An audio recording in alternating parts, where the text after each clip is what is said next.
Starting your pepper seeds indoors at the right time, the right way, is key to having a successful garden outdoors in the spring. I'm going to show you 2 great ways to start pepper seeds that are easy and reliable. Let's get started.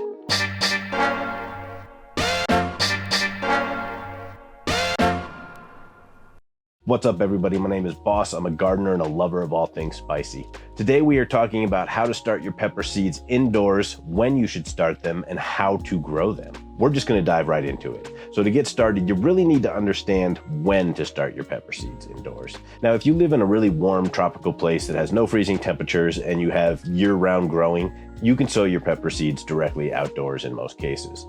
But if you live in the northern hemisphere, most of North America and Europe, you're really going to need to start inside.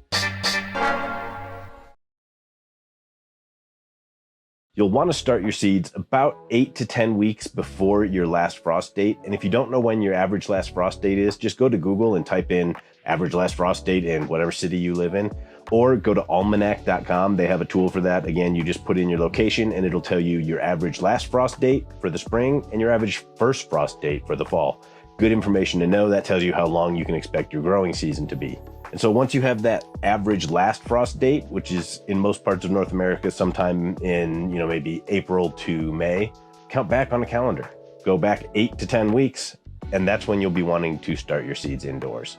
If you have some types of super hot peppers that are Capsicum chinense, they can take a little bit longer, and you might actually want to start those more like 10 to 12 weeks before your average last frost so that they have a little bit more time to mature before they go outside. So now that you know when to plant your seeds, it's time to start looking at how to plant your seeds. So you're going to need some basic equipment. You're going to need some sort of a seed starting tray. There's a lot of different options here. I like these ones that I actually buy on Amazon because they come in 12 cell units, which is good for being able to separate how much you're starting at any one time. You can also get big 72 cell units that will grow in like a 10 by 20 tray. Those work really well as well. But what I like about these, again, is only 12 cells. They actually have a clear removable insert and then a closed bottom reservoir so you won't leak out water and make a mess. And then it has these lids that have an adjustable vent so you can control how much air is going in and out of your seed starting tray. You'll also need seed starting mix, right? So this is typically a very light, fluffy mix, heavy on the cocoa or the peat. It has a little bit of vermiculite or perlite in there to help it drain so that it's well draining. It doesn't hold too much moisture, but it also doesn't dry out too fast. And it's usually got little to no nutrition. But for now, what we want to do is take the lid off of our tray here, and we're just going to fill this with the seed starting mix. Now this mix is pre-moistened. You'll always want to pre-moisten your mix so that it is not dry when it goes into these cells, because you'll have a lot harder time getting it evenly wetted if you put it in the cells dry. You don't want it to be too wet. It shouldn't be dripping with water. You also don't want it to be so dry that it won't maintain a good moist environment. So it's really kind of a balance. When you squeeze it and pack it in like this, it should retain its shape but not be dripping. You can see I'm just using 2 fingers to pack down into each cell, but not too tight. You can see some of these, after I push them down, they're sitting pretty low, so I'm just going to keep topping it up and kind of tamping them down gently until they are pretty well full. That'll give me a good amount of space for the peppers to develop their root mass and start their journey this growing season. All right, this is looking pretty good. Everybody is pretty well packed without being too tight. The soil's moist, but it's not soaking wet. And they're all pretty evenly filled. So, on to the next step. Now that we've got our seed cells filled with our seed starting mix, we have to poke a hole for the seeds. There's a couple of different ways you can do this. If you're really confident in your seed stock and you know it's going to germinate 100%, you can put 1 hole in the middle of each plug. I like to kind of hedge my bets a little bit with pepper seeds, and I'll usually start 2 or 3 of each type, so I'll poke a few holes in each one of these and then plant a seed in each hole. If they all grow, you can usually separate them. Peppers are pretty hardy and they do well with transplanting. but oftentimes I'll just cull them out to the one or two that I think looks the best and only keep those ones and sacrifice the others to the gardening gods. You can use anything to make these holes. For peppers, you're gonna wanna go down about 1/4 of an inch typically, maybe a little bit deeper. Rule of thumb is twice as deep as the seed is wide.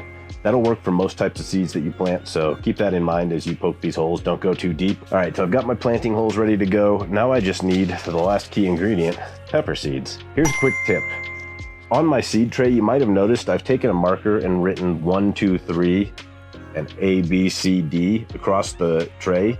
This makes it really, really easy for me to track what's in each cell. I don't have to stick a label tag in each one of them. I could, but that's a lot of extra work and a lot of label tags. So what I do is just track this in a spreadsheet, or if I'm sitting here planting, what I'll often do is just make a little sketch. A grid shows 1, 2, 3, A, B, C, D, and then I can quickly write what each one is. And then I'll transfer that into a spreadsheet diagram that I use that makes this really pretty simple to keep track of everything. I'm always confident. The tray, the liner, and the lid are all numbered, so I know which 3 pieces go together, so I can't really screw that up. It's been a very effective way for me to track what's planted where, and I highly recommend you do so. So today we are going to plant 4 different types of peppers. Hangzhou number 5, I am planting some Matapeno crossed with RH Lilac F2. I am planting some Lemon Drop crossed with Red Ghost F6. Really excited to see how this year turns out on these ones. And Martinez Chimayo pepper seeds that are part of the NASA Grow a Pepper Challenge. Excited to get these going. All I'm gonna do is just make columns since I've got 4 types, there's 12 cells. Pretty easy. 3 of each, right? So here I'm gonna start with Hangzhou 5 in column A, right? And again, I'm just dropping a seed in each planting hole.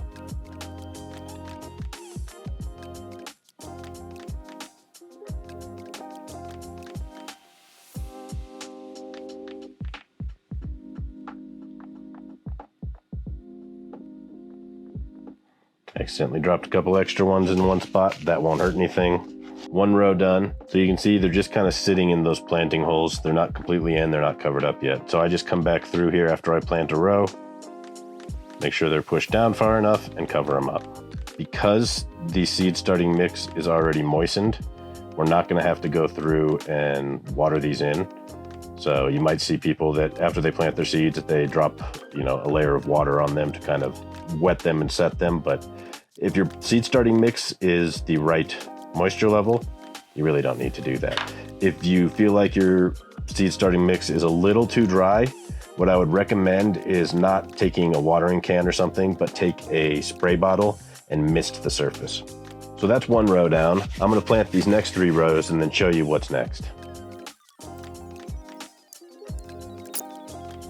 So now my seed tray is fully planted out. I've got everything noted down, what's in each spot, so I know what I've planted. All right, so there's a couple more things we need to do, and they are very important to successful seed starting. 1, we need a lid. The reason we need a lid is because pepper seeds will germinate best at about 90% humidity. Seriously, it needs to be a jungle in here, right? So we're gonna have the lid vent closed to begin with, and I'm gonna put it on here. So that's an important step. You'll want to contain the humidity, especially before they sprout. Once they've sprouted, you can start to introduce air. You can eventually remove this lid altogether when you've got all of your seeds sprouted. You might sometimes end up turning it kind of sideways like that to get some good airflow through there if just the vent isn't enough. Because you don't want your baby seedlings too damp, but you don't want your seeds too dry. So it's a little bit of a delicate balancing act sometimes if seeds are sprouting at different rates. So lid's on to control the humidity. And there's 2 other really important things to know. Pepper seeds germinate best between about 75 and 90 degrees Fahrenheit. What that means is you can't just leave this sitting out at room temp. It's currently 64 degrees in my basement here. That's not gonna work very well to germinate these seeds. They're not gonna be happy at that temp. So you're gonna need to introduce some way to warm those seeds up. The most simple way to do that is with the seedling heat mat. These are purpose made for this. They work really well. There's a bunch of different models. They range in price from, $15 to $20 to $40 and up, depending on all the features you want. This is a very basic one. It doesn't have a thermostat or anything. It's either on or it's off, and that's controlled by if it's plugged in. So what I like to do is typically I'll have more than one of these that I'm starting at any given time, and I can fit 4 to 5 on each of these trays. So that's about 60 seeds if I put 5 of these on one tray that are all being warmed at the same time. It's important that you don't overheat your seeds.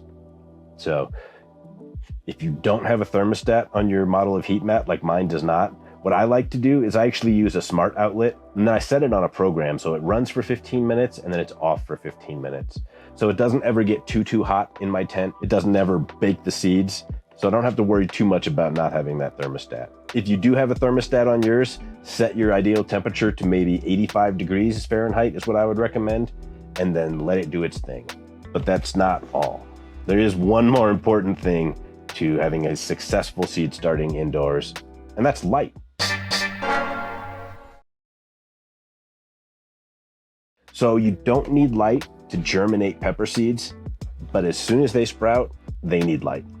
If you don't have adequate light for those baby seedlings, they end up getting really tall and stretching looking for light. So you have a nice, long, thin, weak stem that you don't want. You want good, intense light, as close to the pepper seedlings as they can tolerate.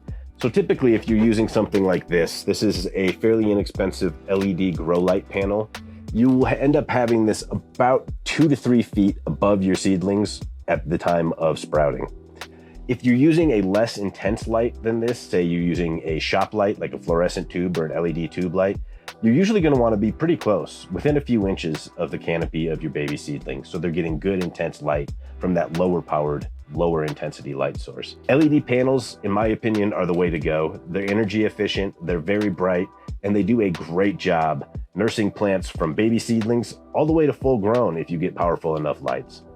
So I'm actually going to take this into my grow tent because I'm starting my seeds in there this year. It helps me control the humidity of the environment, the temperature of the environment, and I've got a big ceiling mounted light that really does a great job for all stages of plant life. So here we are in the grow tent. The camera angle's a little funny, so bear with me here, but I will do a quick explanation of what I got going on. Heat mat set on a table. This is about 3 feet below my light, which is set at 50% of its maximum power right now. I'm just gonna set these here. I'm gonna set up the heat mat to go on 15 minutes, off 15 minutes, and that's all I have to do. The light will take care of those seedlings when they do sprout, and I should have some sprouts coming up somewhere between 3 and 30 days. Pepper seeds can be started that simply. This is my favorite way to start peppers because in those little seed starting cells, once they grow some roots, you can just pull that whole plug out, drop it into its next size up for pots. Typically, I'll go to a 4-inch square pot after this, and then I'll leave them in those 4-inch pots until they're ready to go outside in the spring. You have to be very patient though. It can take anywhere from a couple of days to a full month and beyond for pepper seeds to germinate. Some of them take longer than others. I find often that super hot Chinense varieties are slower to germinate, but really the age of the seed seems to play the biggest factor there. Older seeds take a lot longer to germinate, in my experience. Some people use things like peroxide to do a soak or a bath ahead of time, and they say that helps with germination rates. I've never really gotten into that. I just drop the seeds in like you saw and let them kind of grow the way nature intended, right? Warm, humid environment, and they will thrive. So keep an eye on that environment. If it looks like your seed starting mix is drying out, take a spray bottle and re-wet it. Don't use a watering can. You don't want to wash a bunch of water in there at once because you'll oversaturate and potentially wash your seeds away or wash them over into another cell and you won't know what's growing where. So a spray bottle is your best friend for watering at this stage. Keep an eye on that temperature. If it gets too cold, you'll need to either turn up that heat mat or find another solution to warm the ambient air around it. That will work as well. The goal is, again, between about 75 and 90 degrees Fahrenheit is really the sweet spot for germinating those pepper seeds. And just keep an eye on them. Once they start sprouting, you may want to start transplanting them out.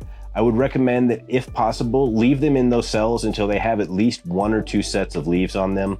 That way they'll have a pretty good root system going and they'll be ready to transplant into these 4-inch pots. We're going to be doing that in the next video. But for now, I said 2 methods of starting seeds, didn't I? So method number 2, we call it the paper towel method. All you need is a damp paper towel and a Ziploc bag. This method is different because you're not obviously going to keep the seeds in the paper towel after they germinate. You're going to take them then out and plant them at that point. But the principles are the same. You want moist, not over wet. So you can see this isn't dripping water, but it's wet all the way through. And you're going to want it warm. So really this is super simple. You've got seeds, you've got paper towel, right? You'll want to lay that flat on a surface, sprinkle on some seeds. Right? I'm just going to start, well, that's a lot of seeds. I definitely didn't want to start that many, but they're on there now, so I'm going to leave them because they've gotten wet. I'm not going to put them back in my seed collection. This is an F2. I want to grow a bunch of them to see if I get any wild variations, so we'll leave that be. So now you can either fold this in half and put that in the baggie, but what I like to do is actually leave it just like this.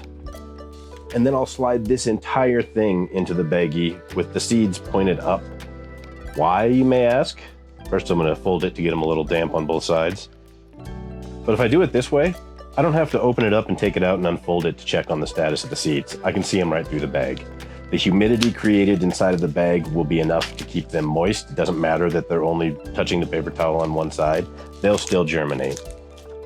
And since all I'm really waiting for in this case is for that taproot to come out, that first root, so that they can actually at that point be transplanted into soil or whatever media you're going to put them in, it's important that you can see what's going on. My rule of thumb is the less you handle things, the better. And so that's why I don't typically use this method. People use this all the time. It's a very good method. I just don't like to handle my seeds that much. Plus I'm lazy. That's one extra step of transplanting that I would like to avoid. Seal your baggie about 3/4 of the way, not all the way. Leave one end of it open a little bit so that air can exchange. It's not completely anaerobic. You want to make sure oxygen gets in and you don't create a gross situation that will grow mold and things.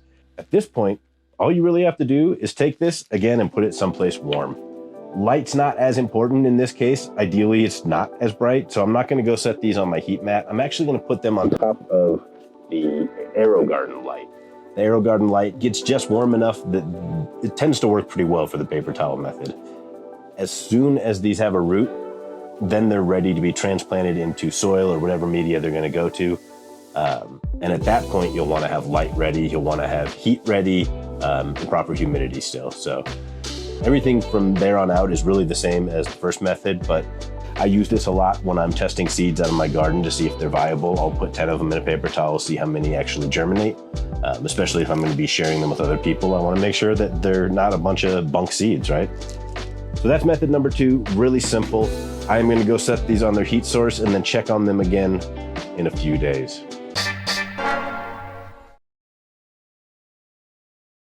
So just to recap really quickly, pepper seeds need to be started indoors in most climates. You'll probably start them somewhere between 8 and 12 weeks ahead of your last frost date. No matter which method you use to start your pepper seeds, once they're sprouting, they need light. They need warm temperatures and a good amount of humidity.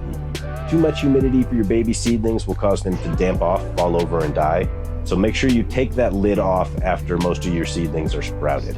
If you've ever wanted to start seeds hydroponically, there's a video up here somewhere that'll show you how to do that. It's super simple, and how to grow hydroponically all around if you poke around this channel. So we will be back to show you the next step in getting your seeds going and ready for the spring garden very soon. And remember, plants help us grow. Peace.